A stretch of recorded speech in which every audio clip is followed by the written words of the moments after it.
माँ, आइए ना अंदर। रेवा, कहाँ हो? माँ आ गई। माँ आप बैठिए ना, कहते हुए निशांत ने माँ को सोफे पर बिठाया और खुद उनके बगल में बैठ गया। तभी रेवा कमरे से आई, बड़े अनमने ढंग से पाँव छूकर बोल पड़ी, माँ कैसी हैं आप?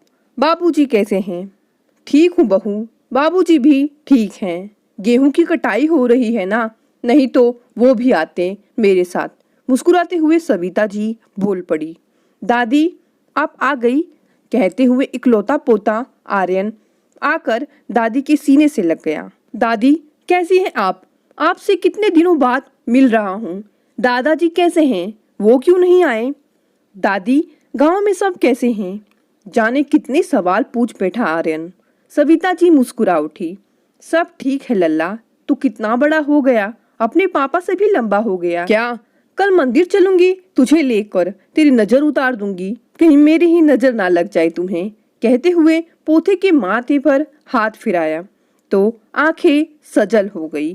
अपने आंचल से पोंछ मुस्कुराने लगी तो बेटे ने माँ को गोद में समेट लिया और बोल पड़ा, क्या इतनी भावुक क्यों हो गई? कोई बात है तो कह दो। ना बेटा, कुछ नहीं। कितने दिनों बाद तुम बच्चों को देखा, जब तुमने ये घर लिया तब नहीं आ पाई, तब बाबूजी बीमार हो गए। बेटा घर तो बहुत सुंदर बनवाया है, स्वर्ग जैसा। हाँ माँ जी, सुंदर बना तो पैसे भी कितने खर्च करने पड़े आपके बेटे को, और तो कहीं से मदद नहीं मिली। सास की बात का जवाब देते हुए रेवा की बातों में ऐसा जहर बुझा तीर था जिसने तुरंत असर दिखाया। माँ बेटे दोनों शांत हो गए, जैसे आरोप दोनों पर लगा हो, माँ बाप को कि आप लोगों ने मदद नहीं की, और बेटे पर कि तुम्हारे माँ बाप ने मदद नहीं की। क्या हुआ कि घर उनके बेटे ने बनाया था। दादी आइए ना, आपका कमरा दिखा दूं, आप थोड़ा आराम कर लो। पोते ने दादी और पिता के लिए माहौल को आसान करने का प्रयास किया और उनका हाथ पकड़ मेहमानों के कमरे की तरफ ले जाने लगा। तभी आर्यन, रुक जा, दादी के लिए मैंने वो कमरा तैयार किया है। उतने बड़े कमरे में दादी क्या रहेंगी, और इस बीच कोई मेहमान आ गया तो हमें परेशानी होगी। जानते हो ना, मामा जी आने वाले हैं, कहते हुए एक छोटे से कमरे की तरफ इशारा किया। आर्यन ने माँ को ऐसे देखा जैसे पूछ रहा हो, माँ क्या कह रही हो आप? आर्यन कुछ कहता उससे पहले निशांत बोल पड़ा, क्या कह रही हो तुम रेवा? माँ स्टोर रूम में रहेंगी? दिमाग खराब है क्या तुम्हारा? अरे निशांत, ऐसे क्यों बोल रहे हो? स्टोर कहने को स्टोर है, एक दो सामान ही तो है। स्टोर में जाकर देखो तो मैंने अच्छे से बिस्तर लगवा दिया है। ऐसा क्या कर दिया कि तुम इतना बिगड़ रहे हो? रेवा, अभी निशांत कुछ कहता तभी आर्यन बोल पड़ा, रहने दीजिए ना पापा, ये तो अच्छी बात है, दादी स्टोर में ही रहेंगी। मेरे लिए तो आसान होगा, जब मेरा घर होगा और मम्मी आएंगी तो मुझे चिंता नहीं होगी, ये भी मेरे घर के स्टोर रूम में रह लेंगी। क्यों मम्मी बताइए, आपको तो परेशानी नहीं होगी ना? आप रह लेंगी ना स्टोर में? बेटे के मुंह से अपने लिए ये बात सुन रेवा के होश उड़ गए। कभी नहीं सोचा था बेटा इतनी बड़ी बात कह देगा। ऐसा लगा जैसे सामने बेटे ने आईना रख दिया जिसमें वो अपना विकृत चेहरा देख रही थी, और देख रही है उसी दर्पण में अपने कुरूप भविष्य का प्रतिबिंब, जो आज के किए कर्म का ही प्रतिछाया था।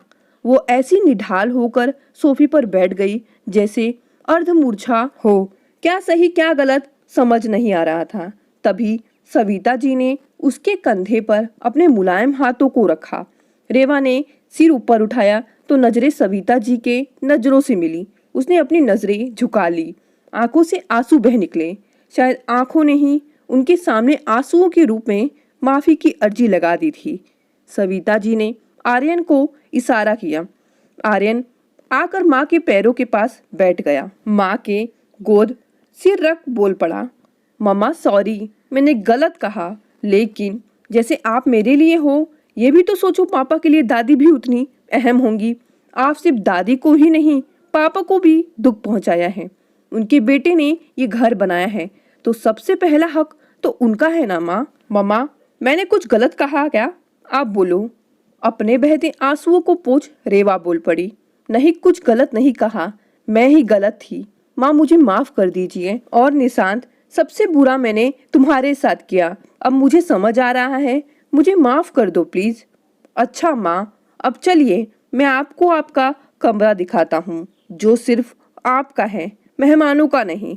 कहते हुए सविता जी का हाथ पकड़े कमरे की तरफ बढ़ी। निशांत चुपचाप शांत होकर आर्यन को देख रहा था। जब नजरें मिली तो आर्यन मुस्कुरा उठा। निशांत ने खींचकर उसे सीने से लगा लिया। आज बेटे ने एक बेटे को अपनी माँ के सामने शर्मिंदा होने से बचा लिया। दोस्तों, आपको ये कहानी पसंद आई तो इसे लाइक और शेयर करना ना भूलें, और साथ ही साथ मेरे चैनल को भी सब्सक्राइब कर लें। धन्यवाद।